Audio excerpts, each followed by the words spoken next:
Alright, here's the next trucks. I think this is the second one we brought home. It's a 20-foot bed with a winch, and drove this home from Delaware. This one has some electrical problems. It kills the batteries, so it was a pain. You couldn't turn it off, or we had to jump it.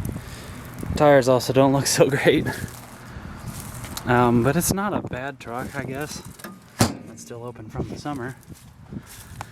It's a little aluminum racks, a little bent in the back. That's not a big deal, but not a bad looking truck. The inside's the same as other ones. This one's a hard top, so that's a little more desirable, I believe. Of course, looks like we got a mice infestation in here. Some Mountain Dew bottles and some wrenches. It's kind of ridiculous around here. Also, an interesting thing is they have a keypad for the lights. Some of them are just the old style switches. This one has a keypad, so that's interesting variation. Of course, the seat's up where the batteries are. And this next one, this one came from Indianapolis, I believe. And the idea was supposed to be shorter to hopefully back up to semis, like loading pigs. I don't know what gave him this idea, but he thought he'd make the size a little bit taller so he could load some pigs on. I don't know, some of his crazy ideas. But it's got the smaller truck tires. It's the only one we have with truck tires on it. And this one did run well, but I think the key was left on, so this one's got dead batteries too.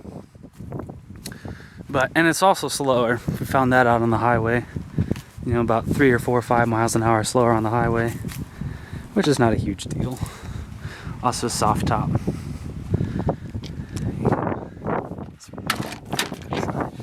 Same deal. Batteries.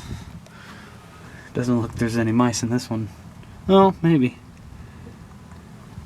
I think it's got a screwed up window. It doesn't go up all the way or something. I guess we got to go up, but it doesn't want to go down. Alright, I'll walk on to the others over here.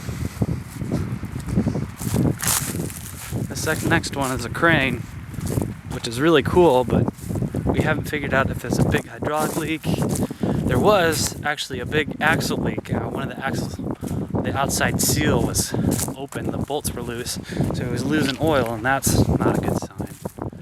You can still kind of see it on the back axle.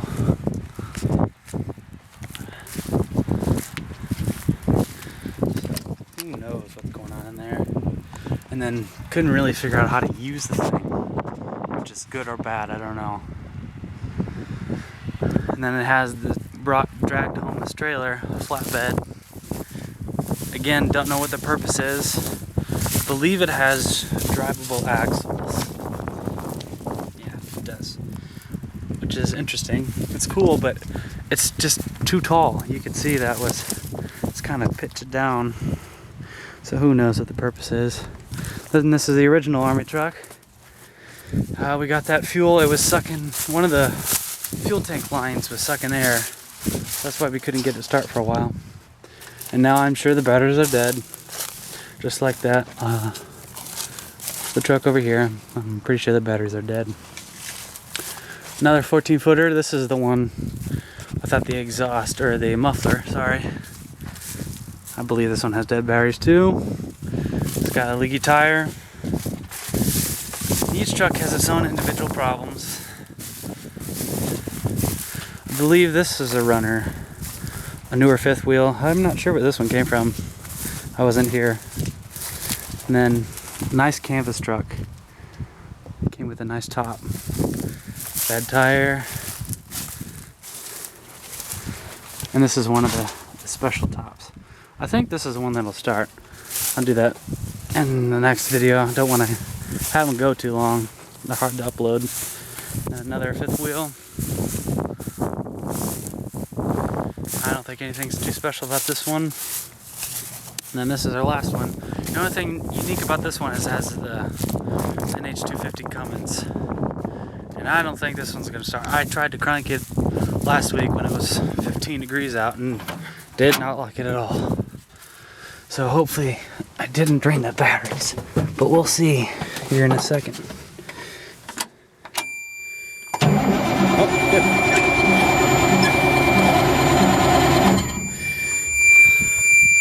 a shot of ether.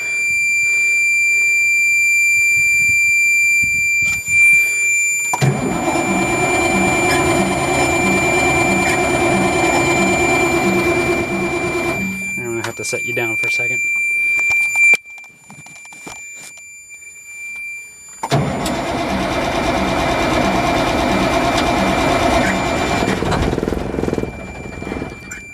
That was close.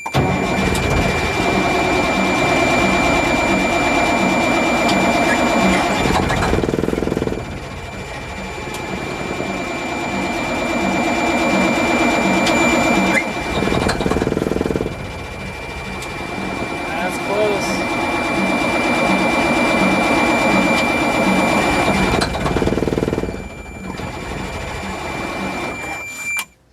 I don't want to get too hot. So, this is the Elder Cummins. Alright, we'll try to cold start the other one.